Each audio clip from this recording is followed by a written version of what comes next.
now like to call to order the 2018 Annual General Meeting of the Canadian Internet Registration Authority.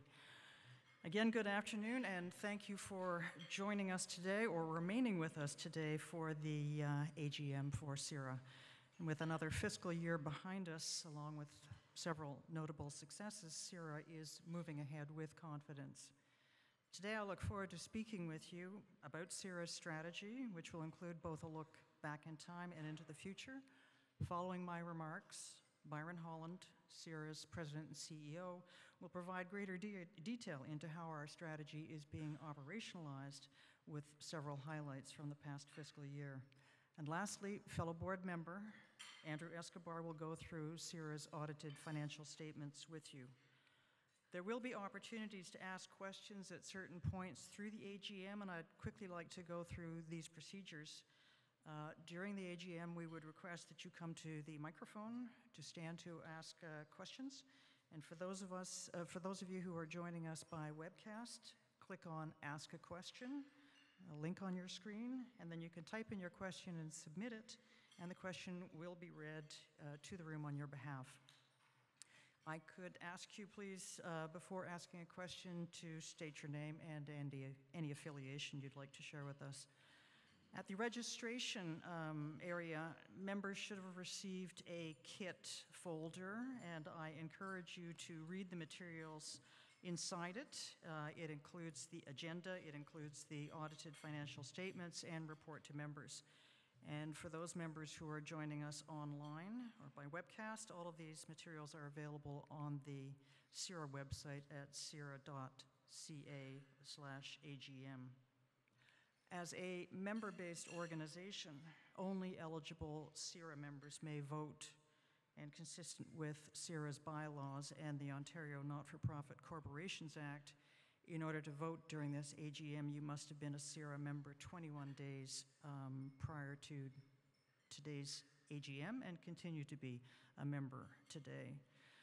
So I will talk in a few minutes about how eligible members joining us by webcast can vote and ask questions, but for those of you in the room with us, when a vote takes place, we would ask that everyone remain in the room. Eligible members can vote by raising their voting card that looks like this. It's in your kits when a vote is called. And if you don't have one, perhaps you can raise your hand and someone can make sure you do have a kit. And when you're asked to vote, if you could please hold your card high enough until asked to put it down. This will allow us to count every vote. For those of you who are joining us via webcast, when the vote is called, you'll see a motion appear in a box on your screen. And if you simply click on your selection, your vote will be automatically registered. And in accordance with our bylaws, Paul Havey, CIRA's Vice President of Corporate Services and Corporate Secretary, will act as Secretary, and I will act as Chair for this meeting. And I've been advised that we have quorum. We have the required quorum of 100 members present in the room and online. And with that, I declare the meeting duly constituted, and we will proceed with the business at hand. Today's agenda was posted on the CIRA AGM website on August 2nd, 2018. You will also find a copy of the agenda in the AGM kit given to you at check-in today and online on CIRA's website.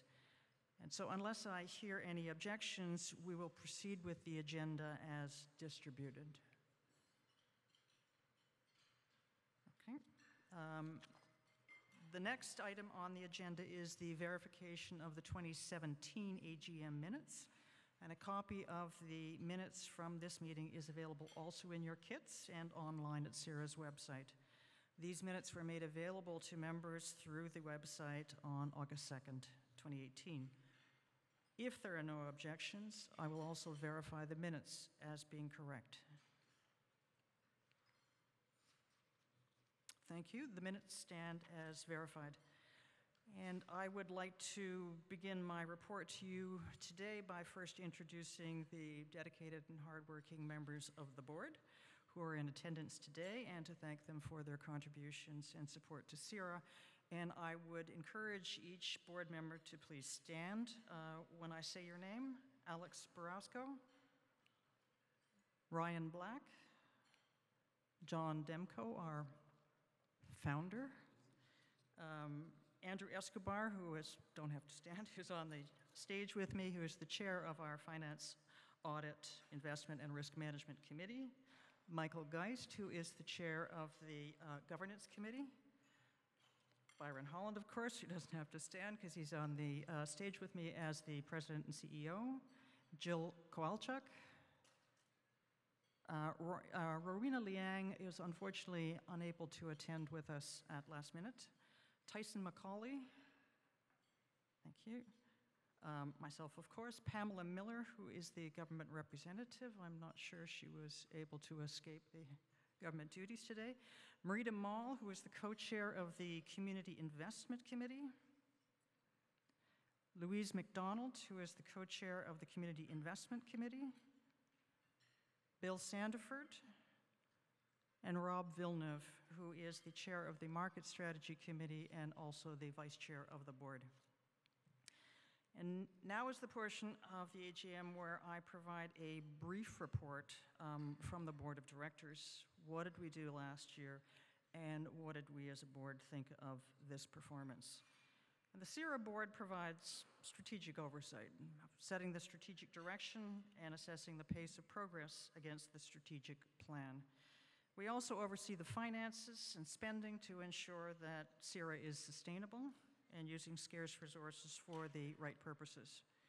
And CIRA is halfway through our current four-year strategic plan from FY17 to FY20. And the plan has the ambitious and motivating goal to build a better online Canada.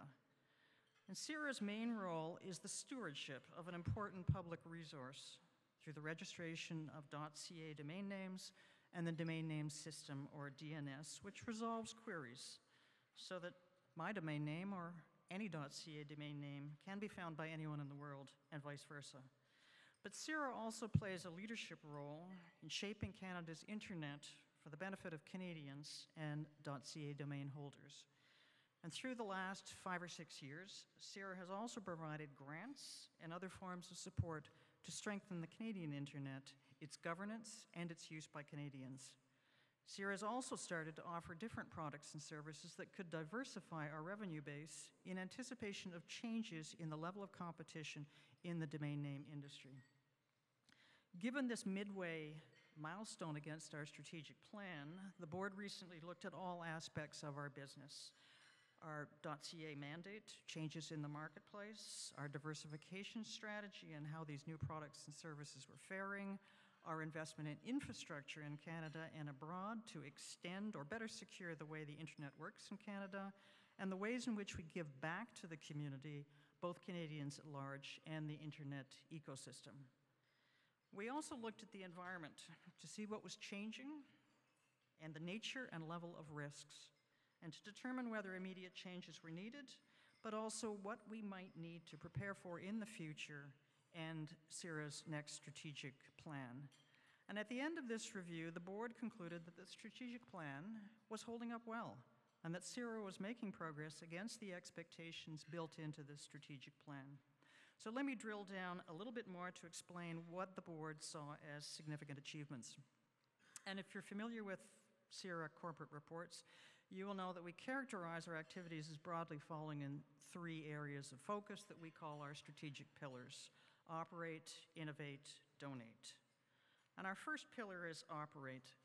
And here the focus is on excellence in fulfilling CIRA's core mandate, ensuring a safe, secure, and stable .ca registry and domain name system at a reasonable and sustainable cost.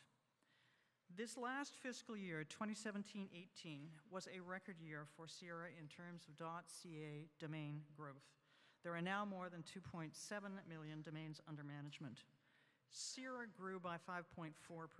Compare this to 2016, when the growth rate was just over 4% and was on par with industry trends. Since that time, global industry growth rate has dropped to 1.7%, while CIRA's growth rate is more than 3 times higher.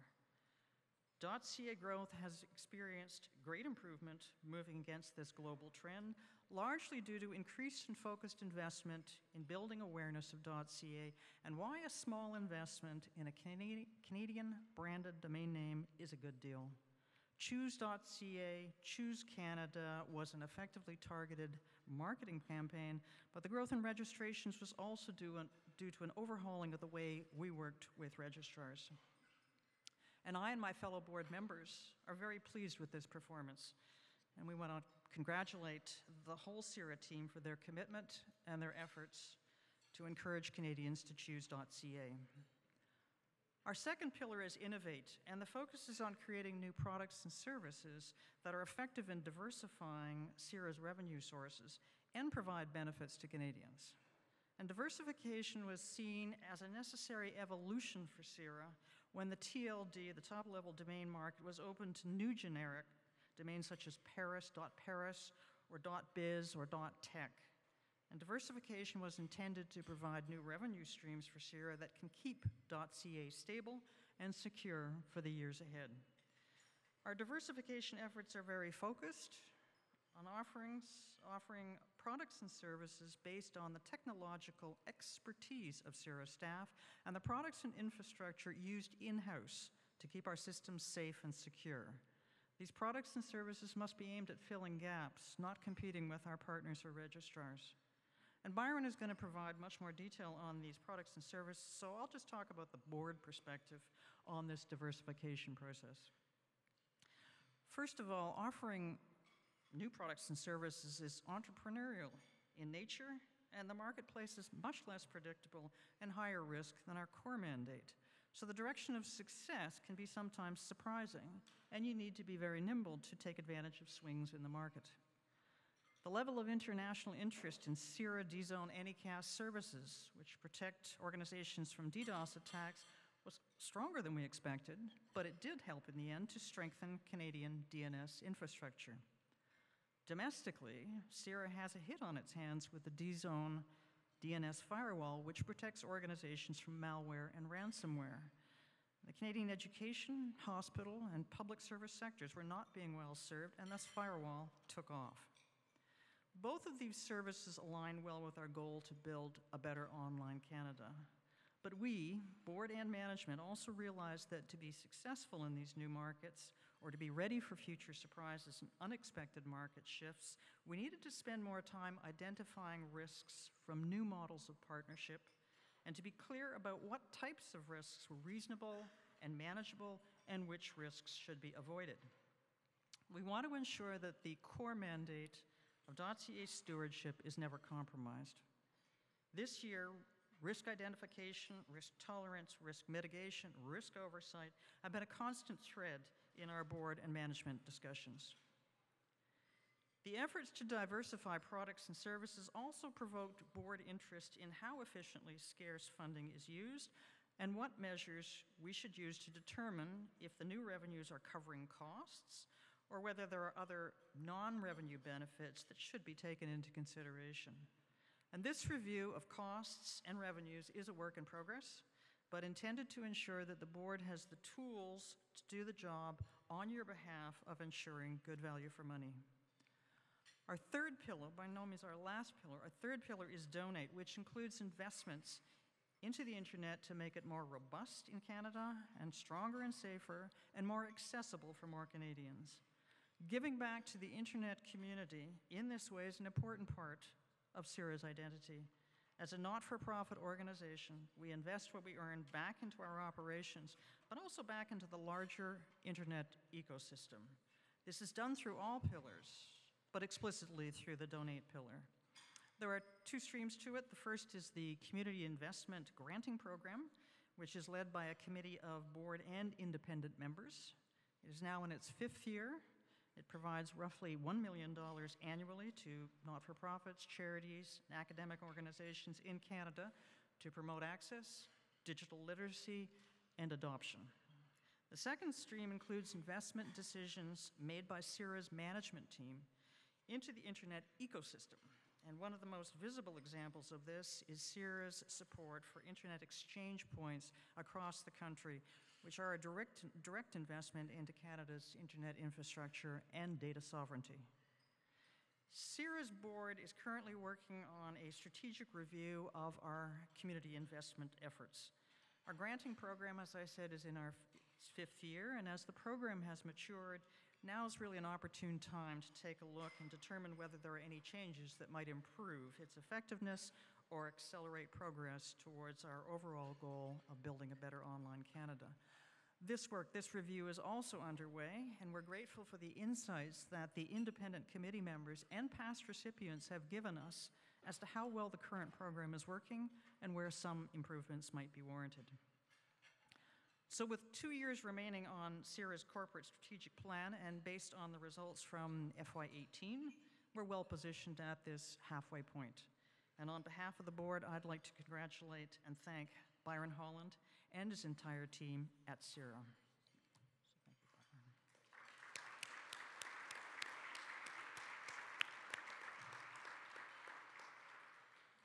Depending on the results of the election, I look forward to sharing with you in a year's time as we progress through our planning cycle and towards a new strategy for the future.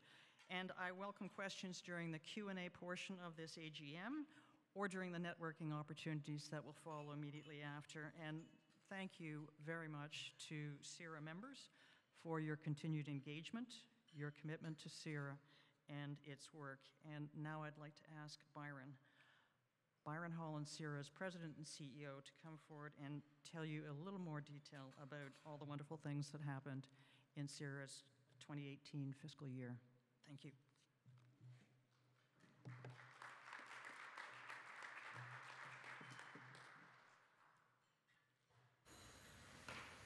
Thank you, Helen, and thank you to the entire CIRA board and my teammates on the CIRA management team and staff members. We had a great fiscal 18. In fact, a record fiscal 18, as you just heard. And I'd also like to thank all the members who are here today who continue to participate in CIRA events and certainly here at the AGM, but as well all the people who are not yet CIRA members who are in the room. And we would encourage you to become a member, and you can do so for free in the hallway outside. And also, welcome to all the folks on the webcast. As you heard from Helen just now, this was CIRA's best year ever in terms of new .ca registrations, and this is a major milestone for CIRA, particularly given the fact that the overall global domain name industry is flattening in terms of growth. And that's both in the generic top-level domain world, as well as our part of the ecosystem, the country code top-level domain space. But I'm gonna, over the next few minutes, I'm gonna drill down a little further and provide some more detail, highlights of fiscal year 18, which started on April 1st, 2017, and ended March 31st, 2018. Just to position you where in the calendar year that is. Before I start to drill down a little bit on the details of our fiscal year, it's important to frame these results in terms of our overall corporate strategic goal.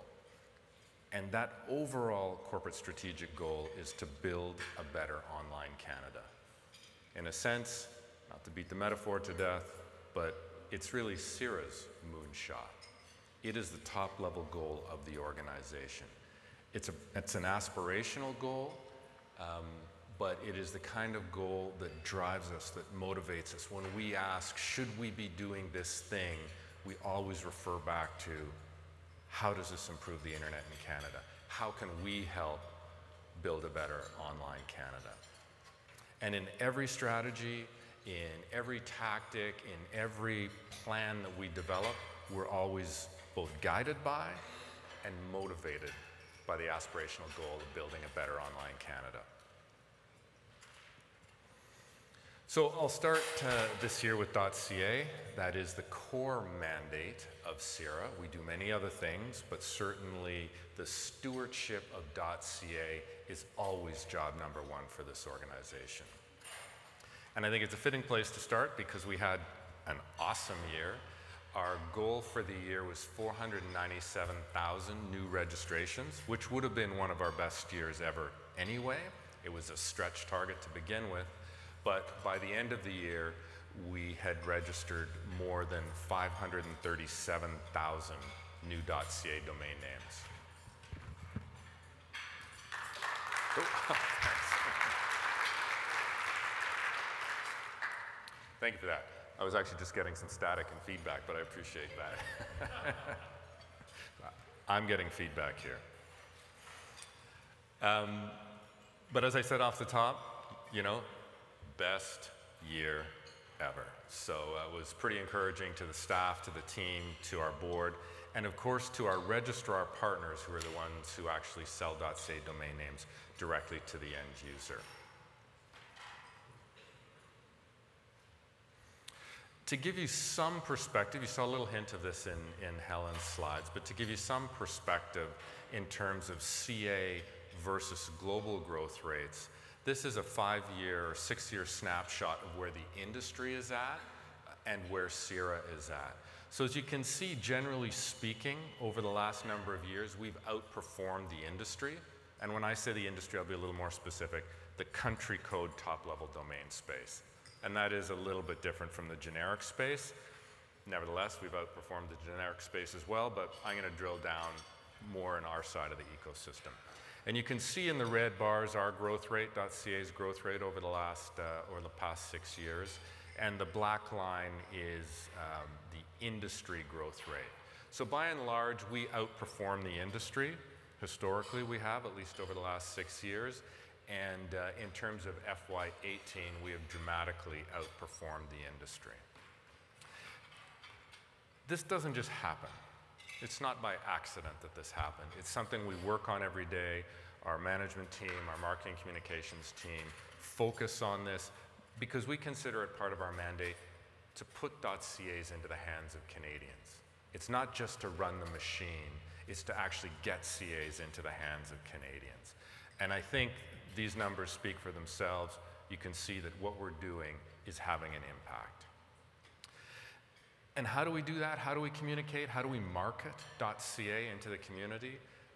There's a couple of examples of the general look and feel of the branding and marketing that we do today. And you can see the imagery, you can see the messaging here. And it's a campaign that's resonated.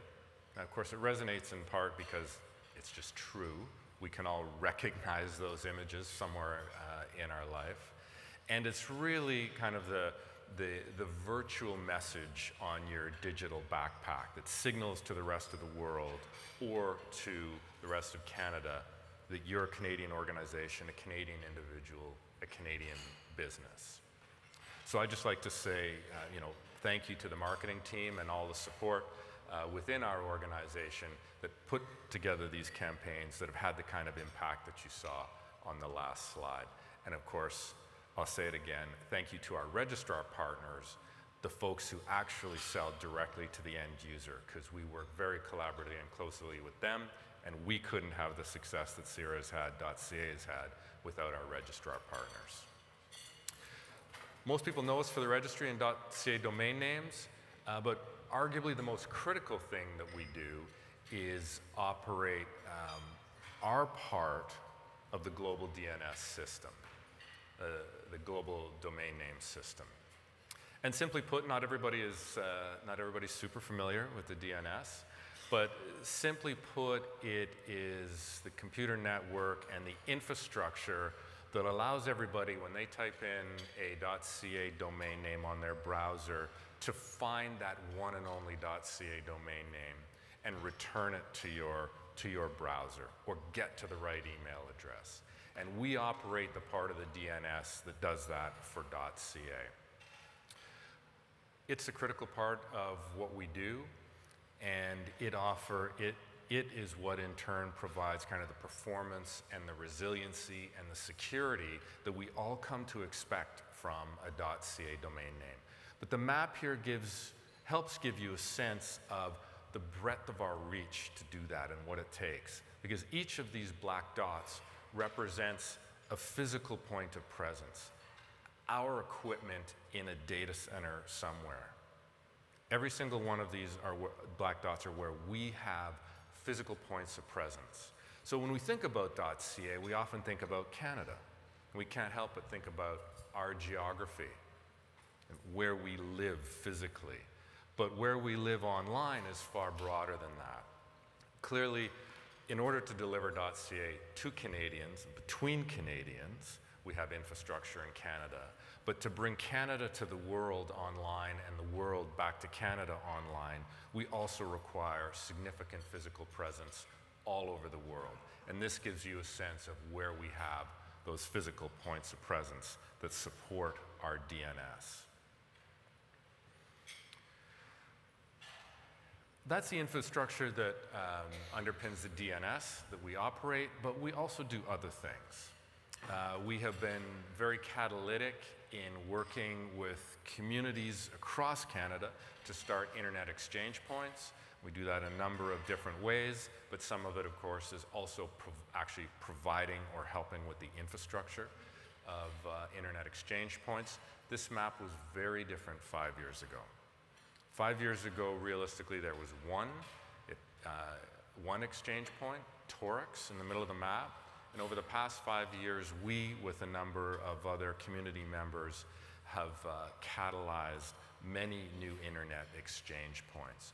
And for those of you who aren't familiar with internet exchange points, essentially they're almost like a physical hub that everybody who wants to be online and exchange information can literally plug into one switch, thereby increasing performance, resiliency, hopefully lowering costs of the internet services and content provision that we all know and enjoy and think just happens, but there's an awful lot of infrastructure like internet exchange points that helps us, especially in urban areas, enjoy the kind of performance that we come to expect from the internet in Canada.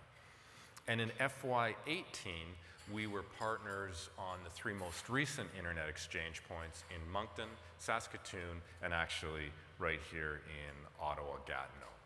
And the good news is that the number of IXPs continues to expand in Canada. One really interesting project that we've been involved in, so it is an infrastructure project, it is part of what we do. I'll talk a little bit about it in the context of Donate in a moment, but it is an infrastructure project. And it was only August, it seems hard to believe, but it was only August of this year when the mayor of Iqaluit literally cold called us and told us the story of internet in Iqaluit and the speed and performance and challenges of the internet in Iqaluit. And for those of us who live in urban centers, in the south, but certainly in urban centers, the stories that she was telling are hard to relate to, hard to even contemplate in terms of the internet that we know here. You know, internet there is all satellite, one satellite provider, and you literally can't download a document. Forget about streaming video. That's simply not on the table. So we think about those things and how they might impact our life, but then there's the other things that a lot of people don't think about in those kinds of rural and remote environments. You can't even download a security patch. When an update to iOS comes out with security fixes, right, they basically crash the internet in Iqaluit. So what ends up happening? And the price of internet, where we might pay, depends on your service, $50 for a robust service here in town. They're paying $500 a month for service that we would have considered unacceptable 10 years ago in Ottawa. But it leads to those issues like, I can't download the new iOS. I can't apply a security patch. It creates entire communities that are vulnerable to all the exploits that we hear about on the internet. So it's not just I can't get the latest Game of Thrones. It is, we've created an entire community that is at risk for all the malicious activity going on the internet. That's their real life. The good news is, the mayor called us, said, I see you do these internet exchange things. Can you help? And CIRA, with some partners, got together and have created what is going to be an interesting test case, but essentially very weather protected IXP in a box. And we're going to bring it to Iqaluit with some partners and test a way to bring an internet exchange to a very remote and rural community. It doesn't solve every problem. You still have one inbound link, but now all the traffic in the community can happen at the kind of speed and performance that we expect down here. So within the community, they can communicate at internet speed. So it dramatically changes their experience. And that's an example of being involved in infrastructure a little bit outside of the DNS. One of the main things that we're working on right now, last year in FY18, but also this year, is our codename Project Fury, and that's the next generation of the registry platform. So when we register new domain names, when domain names get deleted, when they get transferred, all the different things that happen to a domain name and the associated owner happen within the registry itself, and we are in the late stages of completing our next generation registry. For comparison, today's registry has been around for just under 10 years. By the time we transition to the new registry, it'll have had almost a 10-year life cycle, and we expect Fury, which has many enhancements in terms of functionality and performance, to last at least another 10 years. The other thing it does in terms of future-proofing is it's what we call a multi-tenant engine. Not only can it run .ca, but it has the capacity to run a number of n number of other TLDs. And in fact, currently in production on Fury, we are running a couple of other TLDs, a small country code and a small geo-TLD, .kiwi and .sx. So it's already in production for those, and we will be migrating CA onto our new platform early this winter. So that's kind of the #1 project that we're working on in CIRA right now. Helen mentioned a little bit about some of our products and service diversification. Product family we call D-Zone is sort of probably the main one that people know us for. There's a couple key products in there, DNS Anycast, DNS Firewall. They comprise a large part in terms of revenue and attention of our product portfolio. And DNS Firewall in particular this year has been a very well-received service by the communities that we're focused on, which tend to be municipalities, universities, schools, hospitals, those kinds of sectors. And essentially what DNS Firewall does is it provides a security layer. It ring fences their IT, the institution's IT functions, and literally creates an outer wall of security protection for anything malicious inbound from the internet. So as bad actors get more sophisticated, needless to say, protection and security needs to get more sophisticated, and you need to have multiple layers of defense that you can fall back on. DNS Firewall is an outer perimeter layer.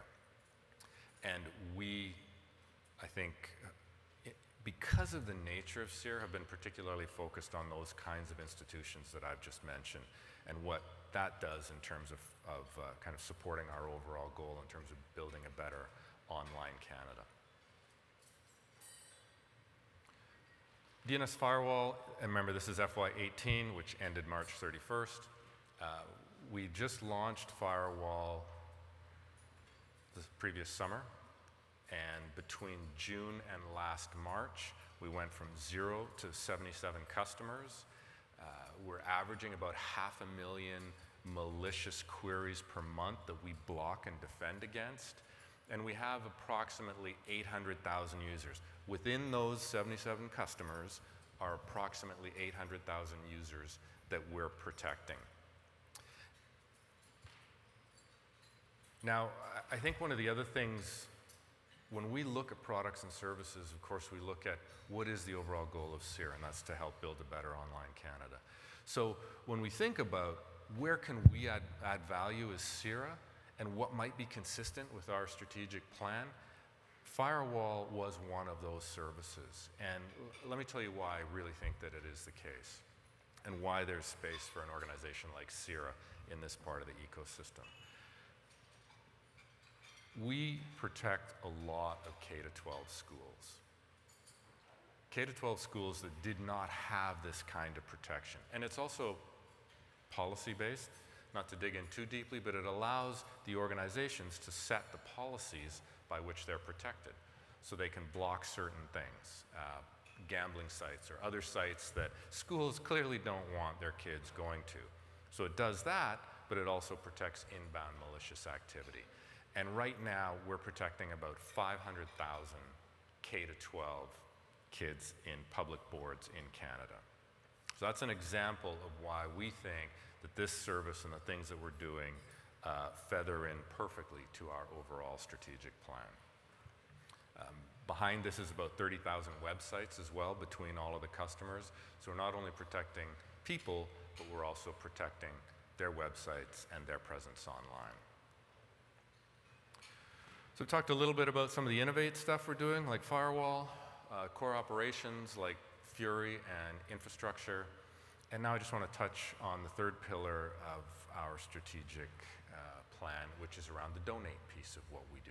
How we give back to the community beyond just the mandate. So over the life of the community investment plan, because you heard Helen say, we really have sort of two tracks. One is a more operational track where we do things like IXPs, where we get our hands dirty and we do it. And then the other is a granting piece where we help enable other organizations and entities to do good works that benefit the Canadian internet. So this is, remember, this is as of the end of FY18. We had granted over $4.2 million to those kinds of enterprises or entities that were helping to build a better online Canada themselves. Based on the reporting, we have touched over 430,000 Canadians with our grant program. In other words, we grant the money to the organizations and their programs in total have touched over 430,000 people through 102 different specific projects. And that's as of last March. One example that I'll just highlight because we did it here in town was Digital Access Day. In fact, I know there are some people in the audience who participated in that. And it's just an example of one project. Digital Access Day was the program, and it brought together in Ottawa policymakers, politicians, business leaders, technologists, academics, activists, civil society, to get together and talk about some of the core issues around where are the gaps in internet? Where are the holes that people are slipping through or the soft spots in the internet in Canada? And to try to identify them and talk about solutions in a cross-cutting way for all of the different kinds of stakeholders that I just mentioned. So Digital Access Day put forward a grant application. We funded it, and we also participated in it, which for us is the perfect mix because not only are we funding a good program, but we get to participate in some way, be it speaking or just supporting the logistics of the day, which we did. And of course, it also allowed CIRA staff to come out and see and feel and touch the benefits of the program, which is important to the team. So that's just one example of many. We participate in the community very deeply, both in events like I just mentioned, but also very much on the internet governance space and in the broad internet ecosystem, the technology side, standards, et cetera, but certainly within the internet governance ecosystem. In particular, we pay a lot of attention to ICANN, which is the global body that administers and coordinates the internet overall, but also other organizations like the Internet Governance Forum, which is a global internet governance forum discussing the issues of how do we actually govern this global resource, given how many different opinions there are on how it should be governed and operated, as well as the more technical ones and the operator-based ones, where we're not only able to bring home the views of the rest of the world and share it with our ecosystem here domestically, but we're also able to go out into the world and share Canadian views and Canadian values in terms of how the internet should and can be operated, administered, and coordinated. And we play a very vital role in this space. So, as you've heard today, I would say overall, based on the numbers, CIRA has had a very, very good year, particularly on our core mandate around .ca. And I would, of course, like to take the opportunity to note that this success, there's no one person's hands on it. It is very much a team-based effort, whether it starts with the board and the strategic planning cycle that they are very, very involved in, and certainly the CIRA team members who actually make it happen on the ground. So I'd just like to say thank you very much to all the team members in the room and to all the team members watching online.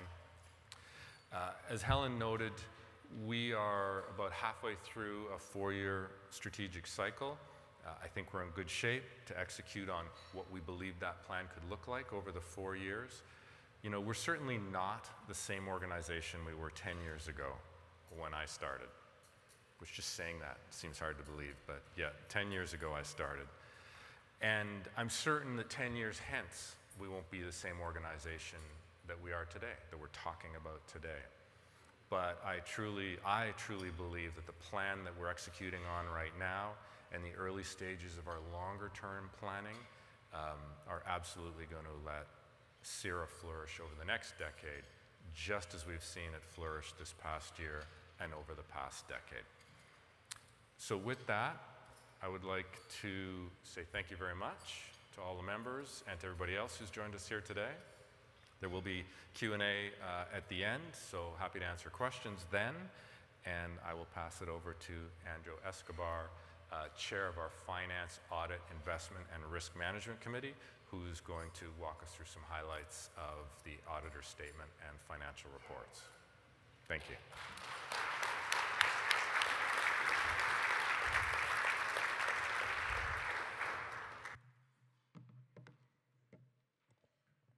Thank you, Byron. The appointment of the auditors will follow this presentation, and our board chair, Helen McDonald, will then invite questions from the audience. The full fiscal year 2018 financial statements are available in your kits and are also posted online. You may wish to refer to them to follow along with this presentation, which only highlights key elements of the financial results. The FY18 financial statements have been issued with an unqualified opinion by external auditors, KPMG. An unqualified opinion represents a clean audit without any issues and a view that the financial statements are presented fairly. We will discuss the statement of operations first. Total revenue for fiscal year 2018 exceeded $23 million. This is a $1.9 million increase over the previous fiscal year. The majority of the revenue growth is attributable to increased revenue from our traditional domain registration business. In fiscal 2018, the wholesale price of an annual domain registration or renewal to a registrar channel was increased by $1, the first increase in the price of a .ca domain name in CIRA's history. We also experienced the highest level of additions to our domain portfolio in the history of the organization, based upon our collective marketing and channel efforts.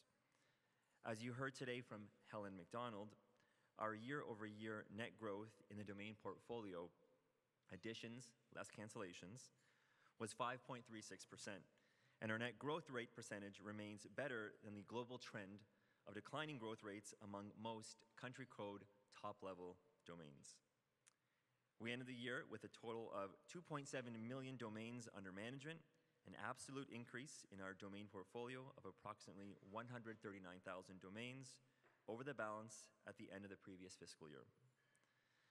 Our revenue diversification strategy continues to gain traction as DNS registry and other services